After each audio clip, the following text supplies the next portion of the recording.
Mangwanani akanaka muri yeZimbabwe tinokuchingamidzai zvekare kune chimwe chirongwa panopa Facebook Secrets and Confessions. Nhasi uri musi wesvondo, kuri sei kwese kwamungava muri kumatv mana enyika. Regedzei tibva tapinda mumamessages edu atadzoka takakubatirai. Message yedu yekutanga yakamira sekudai so: hanzi makadii mukomanashi, makadii vateereri vose vepane chino chirongwa. Mukomanashi, ndapota ndizvidzireiwo confession yangu please. Vedare kana mateererawo confession yangu munge muchizondibatsirawo pasina kundishora kana kundichacha, nekuti handina kumbogara ndakashuvira kuita zvinhu zvakadai. Moyo wangu unorwadza, handichazivi kuti ndoturira aniko mutoro uyu, ndokusaka ndauya panapa pachannel. Zita rangu muchanditi Sandi, ndiri mudzimai uye zvekare ndine makore 45 years ekuberekwa. Ndakaroorwa nemurume wangu uyo wandichati Mishek. Tichatanga upenyu hwedu tainge tiri vanhu vaingorarama nekutsvaka. After tadzingwa basa tainge tichishanda muhurumende, but nekuda kwepolitics tikazotsvakirwa nyaya ndokubva tamiswa basa. Saka tainge tava kungoitawo zvekungotengesa muHarare.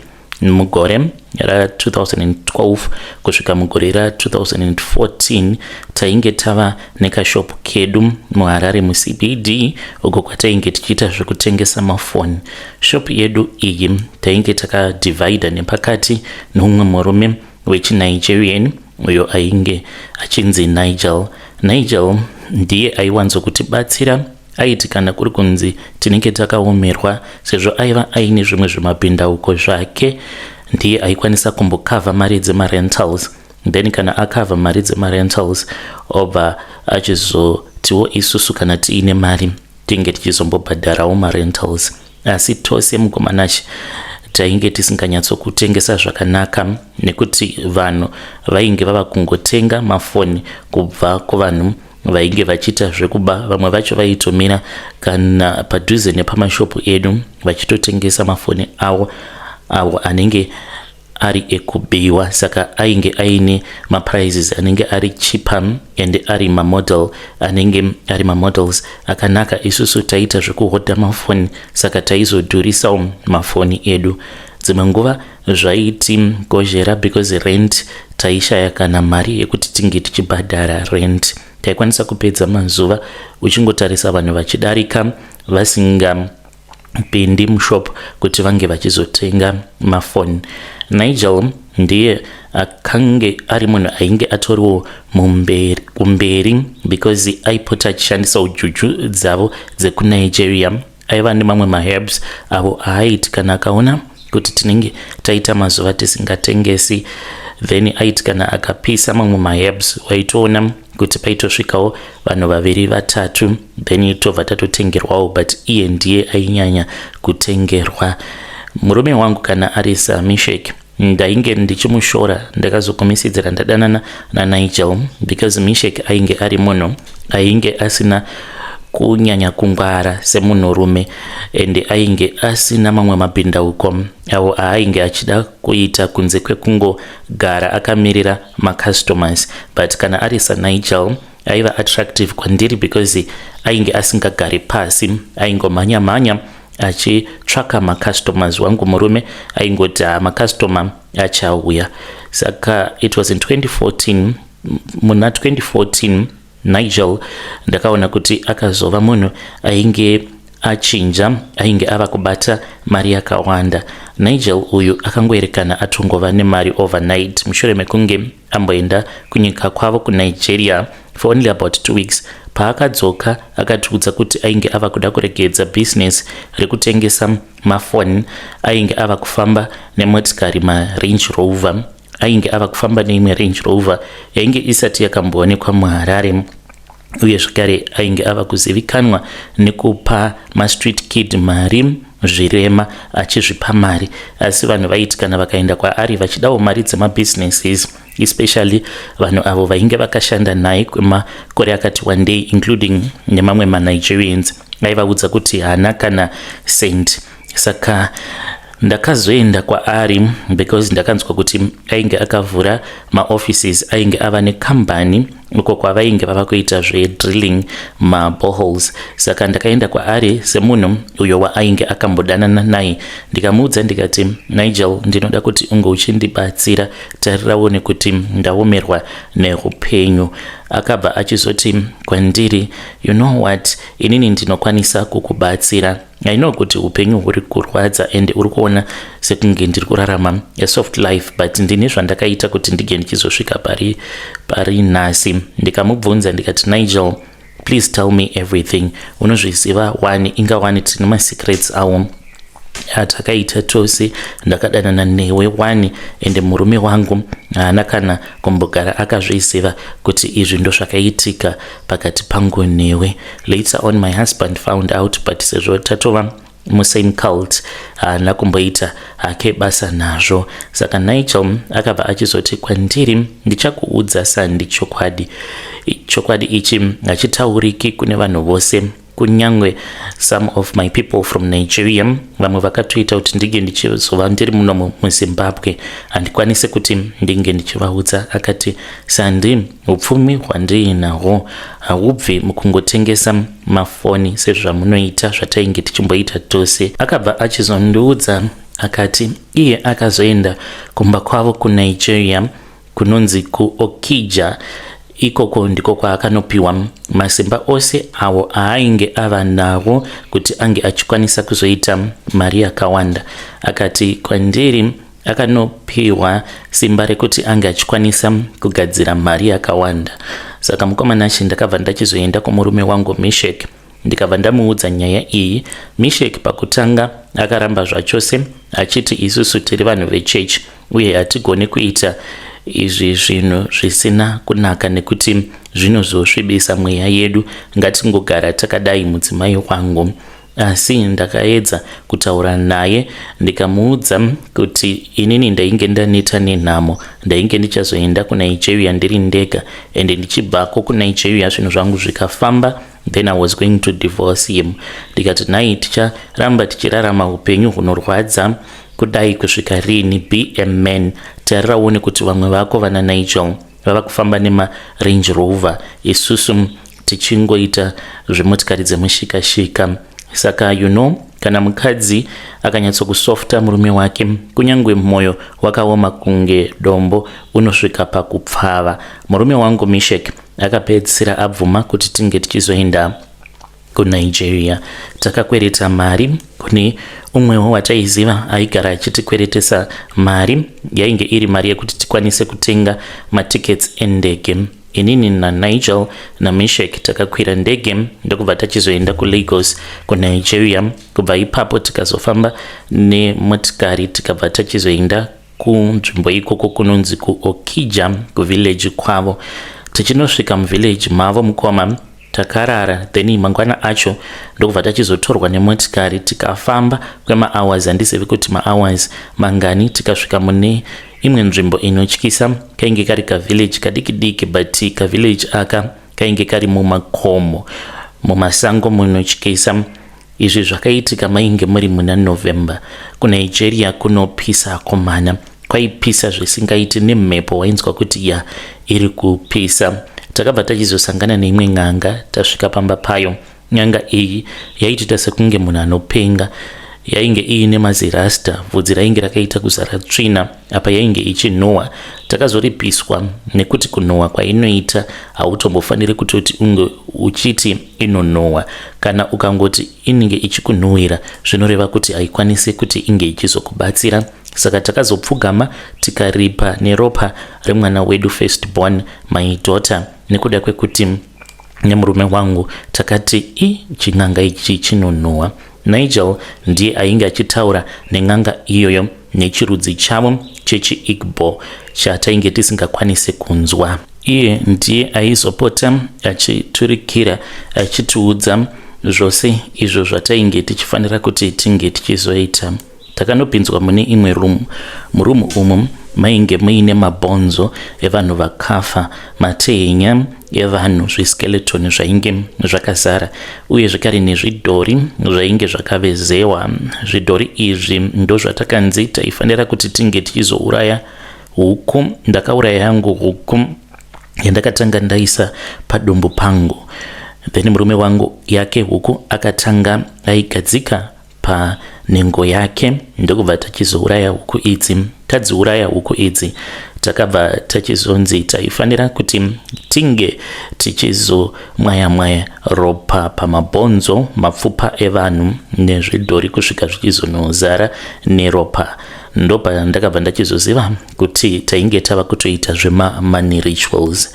N'anga iyoyo yakatiudza kuti mari yatainge tiri kuda yainge ichazouya muupenyu hwako hwedu like magic, asi chibvumirano chainge chiripo chainge chiri chekuti taifanira kuti tinge tichizopota tichiita masacrifices anorwadza, ende taifanira kuti tinge tichizouraya mwana wedu sezvo tainge tambokanganisira n'anga iyoyo.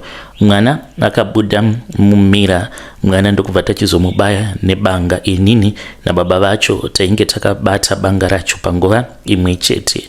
Takabva tachizopfekedzwa magemens eblack, tikabva tachizosungwa maoko edu netambo dzeblack, tikabva tachizotorwa neimwe mhepo. Mukomana taingoona kumberi kwedu kwainge kuine vasikana vainge vari vatatu vachifamba vakatungamirira, vakakwidza nesu mugomo kusvika tichizonopinda mune rimwe bako umwe matakanzi tinge tichizoita bonde pamusoro peguva reumwewo murume akavigirwamo mubako imomo. Takabva tachizorara tose pamusoro peguva tikanzi tainge tagona kupedzisa mhiko dzedu. Takabva tachizonzi kubva musi iwoyo upenyu hwedu hwainge huchazoshanduka. Takabva tachizodzoka kuZimbabwe. Tichingosvika muZimbabwe apa hapana ainge achizviziva kuti tainge takaenda kuNigeria. Takange takanyepera vanhu kuti tiri kumboenda kunohodha mafoni kuSouth Africa.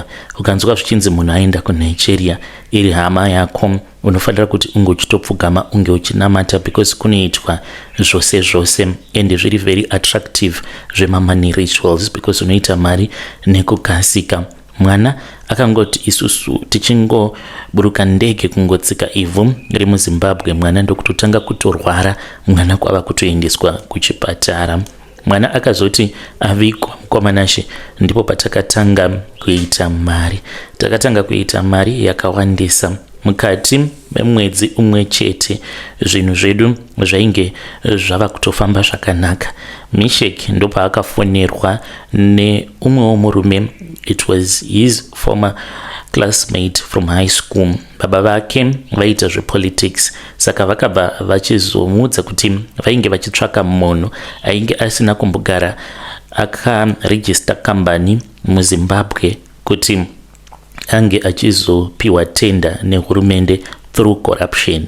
Saka Mishek ndiye akazoonekwa kuti aikwanisa kuti ange achizova erana. You won't even believe it, mukoma, kuti munhu uyo wakadzidza naye muchiri kusecondary school ozokurangarira pamadhiri emamiliyoni kudaro. Saka murume wangu Mishek yakabva achizoregister company ndokubva achizowana tender yakakura.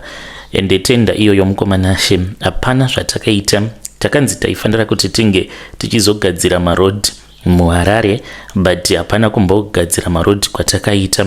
Mari yaingouya kwatiri yataishaya kuti mari iyi yainge ichibva kupi. Takange tava kuwana mari yakawanda, but sandiko kwainge kuchibva mari yedu. Zvinhu zvakatanga kushanduka pashoma nepashoma. Apa tainge tisati takapiwa marules atainge tichifanira kuti tinge tichizotevedzera. Zvazvinoita zveSatanism, vanotanga vambokumirira kuti unge uchidya mari. Kana wazodya mari manje ubva uchizotanga kupiwa mitemo yakaomarara. Takati tapedza tenda riya takabva tashaya mabusiness zvachose. Apa tainge ta-upgrade upenyu, tainge tava kuraramawo upenyu hwelevel repamusoro-soro. By then tainge tava kugara muMarital.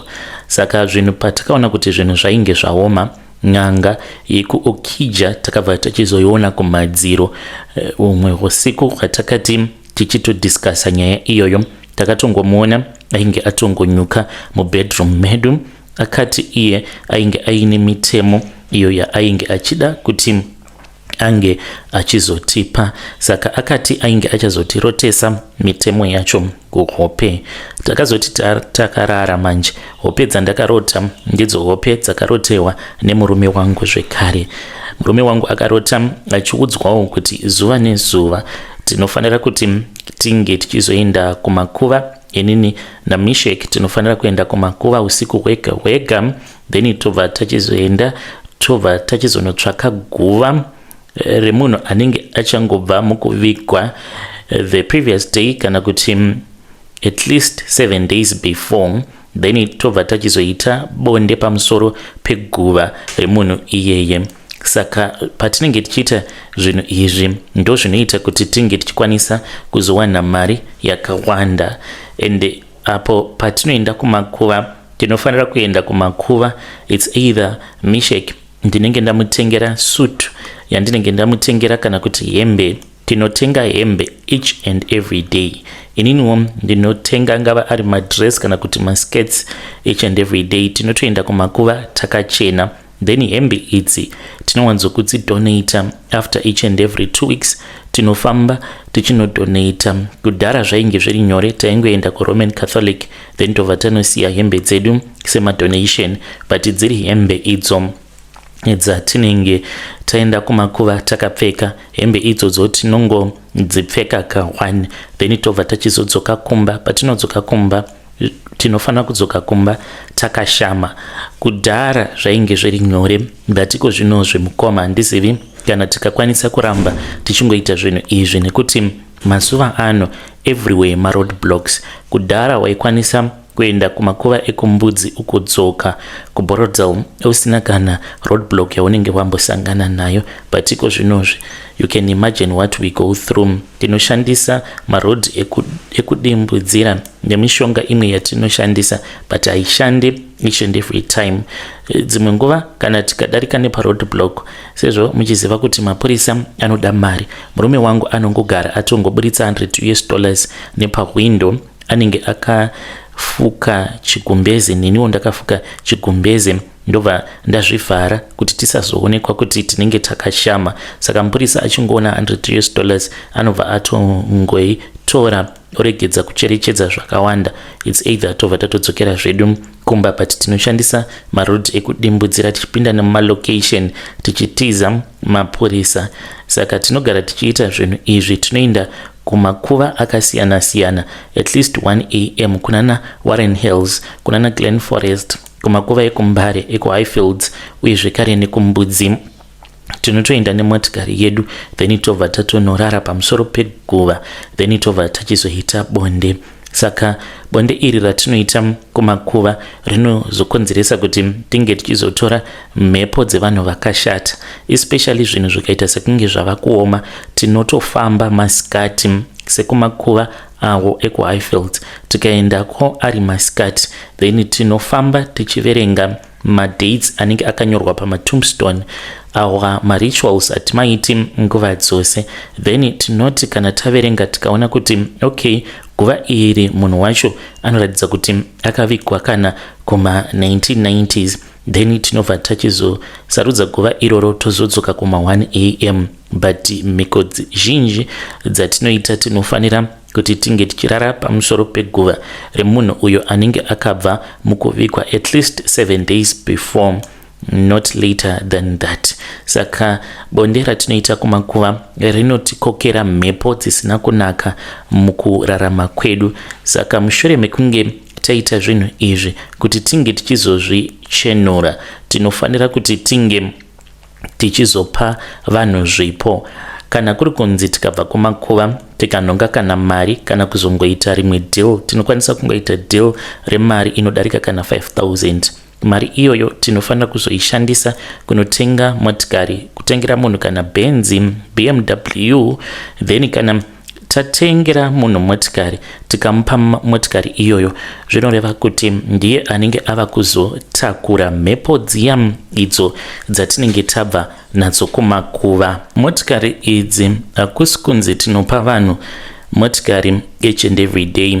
Pagore tinokwanisa kana kungopa munhu umwe chete motikari. Kana tamupa motikari iyoyo zvinoreva kuti mhepo dzinonogara paari, dzikasagara paari dzinokwanisa kunogara pavana vake, zvekuti anenge ava kungogara achingorwarirwa nevana.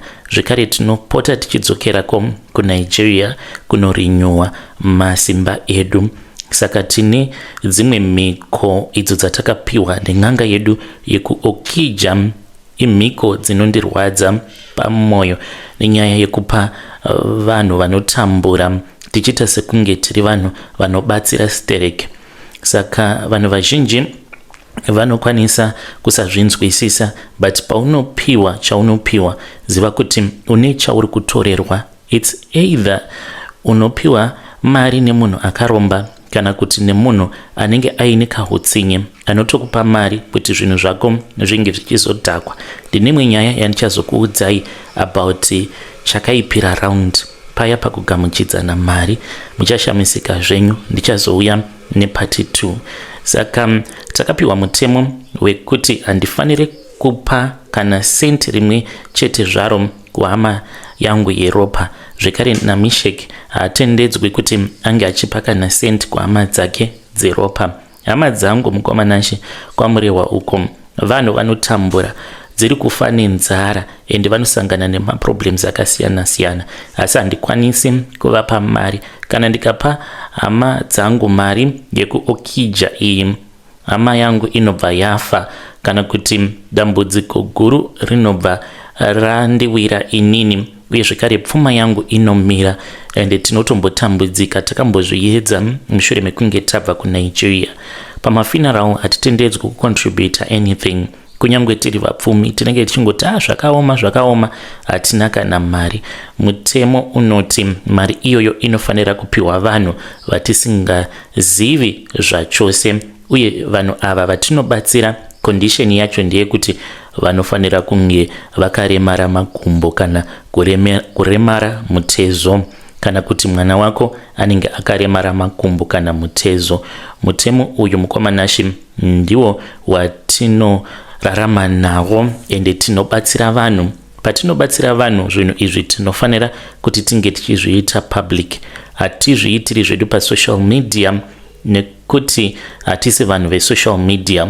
Takapiwa mutemo wekuti kupa uko kunofanira kuitwa pachena publicly. Hatibvumirwi kupa munhu mari tingori vaviri chete. Tinofanira kuzviita kune nzvimbo inenge iine vanhu vakawanda kuitira kuti munhu wose azvione uye zvekare ange achizotaura nezvazvo. Muchechi medu tinotozivikanwa sevanhu vanobatsira. Tinotsvaka varombo vakaremara vanoshandisa mawheelchair, then tinobva tachizovatengera mawheelchair uye zvekare tinovapa nemari. Tinokwanisa kuenda kune mamwe machurches, matraditional church akaita sana Methodist, vana Seventh Day, tonobatsira ikoko.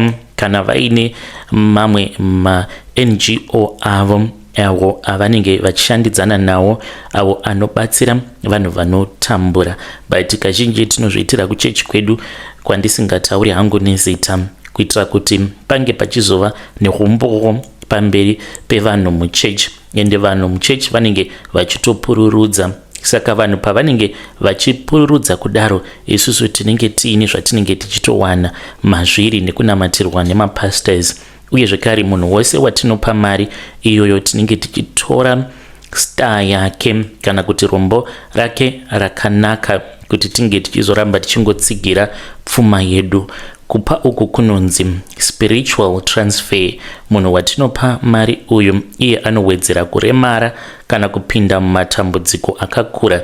Mari yacho inenge ichiuya kwatiri through madeals matsva. Iko zvino zvimukomanashi ndinotonamatira kuti dai kwazvarwa zvirema zvakawanda kuitira kuti tirambe tichingoita mari. Apa vanhu vanotiziva saSandi naMishek vane moyo munyoro, ende ndinoona kuti vanhu vazhinji zvinhu izvi havatombozvinzwisisi, especially sesu semaZimbabweni, kuti paya pamunenge muchiona vanhu vachipa vanhu midziyo inokosha inodhura panenge paine zvakavanzika zvinenge zvichitoitika, vanhu vanenge vachitoita mari even more.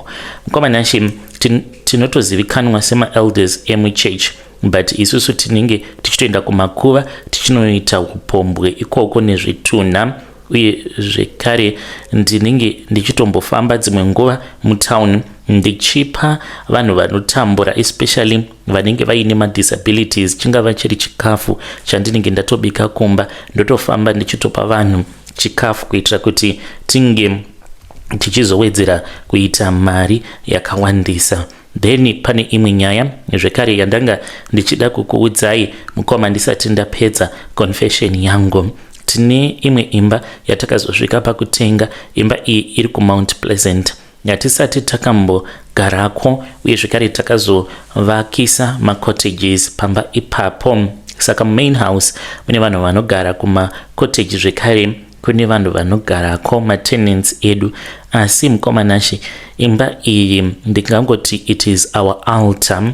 N'anga yekuOkija yakatiudza kuti tine chikwambo, but kuNigeria hakuna zvikwambo, kunenge kuine sort of like magods, so we have a spirit, but kuti munge muchizvinzwisisa ndichati tine chikwambo chedu. Chikwambo ichi ndo chinogara mumba imomo, saka chikwambo ichi ndo chinotichengetedza kubva kuma-enemies edu, uye zvekare kuti tisazobirwa kana tichifamba nemari dzakawanda tisazosangana nematsotsi. Chikwambo ichi chinogara muceiling, uye basa racho nderekuti icho chakaita sechipfukuto, the spirit of poverty, kune vatorwa avo vanogara pamba pedu.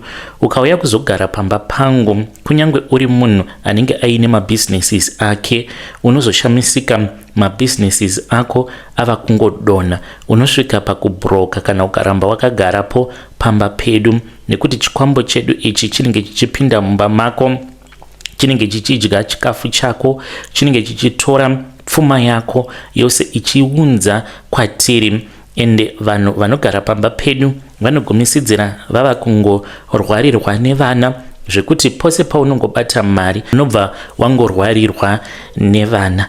Izvi zvinokonzereswa nechikwambo chedu icho chinotibatsiridza kuti pfuma yedu inge ichizongoramba yakawanda. Mukomanashi, unogona kutarisa vanhu vanogara pamba pedu ukatotanga kutoyeredza misodzi. Inini I avoid kuenda ikoko, mari dzinongounzwa nacaretaker, because ndinoti kana ndakavatarisa mwoyo wangu unorwadza. Semaloja awo atova ne more than 15 years vakagarapo pamba, unongokwanisa kungowana mari yerent. Mari yerent hauishaye nemari yekudya, asi development hauna development yaunokwanisa kumboita muupenyu. Iko zvino zvemukomanashi, ndava ne45 years, tinogara tichiendako kuNigeria. Chinorwadza kurarama uchiudzwa kuti very soon you are going to die. Izvi handina kumbogara ndakazviudzwa kuti zvatainge tava kuda kupinda mazviri zvine expiry date. Moti dai ndainge ndakaudzwa kuti zvine expiry date, ndingadai ndakabvuma here. Apa hatizivi kuti tichafa gore rino here kana kuti tichafa gore rinotevera, asi takangoudzwa kuti garai makagadzirira. Vamwe zvenyu munoti kana mukanzigadzirirai nekuti nguva yekufa yava kuda kukwana munonamata kuna Mwari. Isusu hazviiti kuti tinge tichinamata kuna Mwari, nekuti tine mamwe marituals awo atakanoita zvekare kuNigeria. Marituals awa kana ndikakuudzai vamwe venyu hamukwanisi kuzopinda denga, nekuti mashoko acho kana ukamataura zvinoreva kuti unenge watova wasatani kweupenyu hwako hwose. Mukomanashi, ndiri kureurura izvi nekuti mwoyo wangu unorwadza pose apo patinodonata mari kuvanhu vakaremara. Zvinondidzimba mwoyo. Zimbabwe yakazara nembinga dzakafanana nesu. Tinofamba nemotikari dzinodhura. Vamwe vakaita sesu vanoenda kunoita bonde kumakuva, vamwe ndivo vanongopa zvavo vanhu zvinhu. Asi kupiwa kwanenge uchiita ingava iri mari kana kuti motikari pane chinenge chichitorwa pauri. Musachiva vanhu vamunoona pasocial media vachibaka-baka. Vamwe vacho havazorori, uye zvekare vazhinji vedu tinongoshandira the kingdom of darkness. Ndiri kukumbira rubatsiro, kunyange ndichiziva kuti kubuda muchibvumirano ichi cheOkija zvinoreva kudzokera kunhamo iyo yatakatiza mugore ra2012, kurarama life uchingofa nenzara. Asi ndanga ndiri kuda kuchenesa mweya wangu. Pfuma iyi yatinopiwa kuburikidza nekurara kumakuva haina mufaro, haina rugare. Vedare ndobuda sei mumatare awa andakapinzwa maari naNigel wekuNigeria ndisati ndamedzwa ndichiri mupenyu.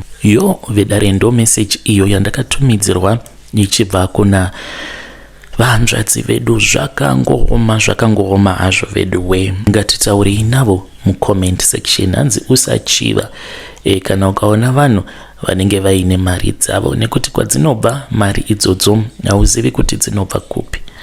Just imagine munhu anenge achinzi ava kana ne15 years achigara pamba ipapo, but achingokwanisa kungorarama kunyange aine business. Uchingorana business rekungoti unobhadhara rent, tenga chikafu, bhadhara rent, tenga chikafu. 15 years no progress in life. Zvakaoma. Ngatitaurei nezvayo nyaya iyi mucomment section.